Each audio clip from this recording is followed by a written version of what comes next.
Hello, friends. I hope you all are doing well. Today, I will draw trees in winter. In a drawing copy, I draw a tree in with the help of a pencil, and in the background, I color the page with sky blue as I don't have uh, sky blue in my watercolor palette, so I use dark blue with white. And mixing the both color, I made sky blue and color it with that.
I outline the tree with the black watercolor and color it.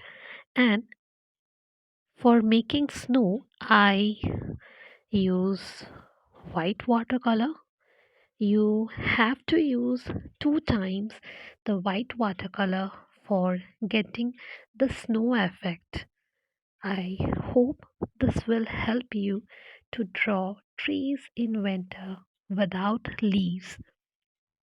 Thanks for watching. Have a great day.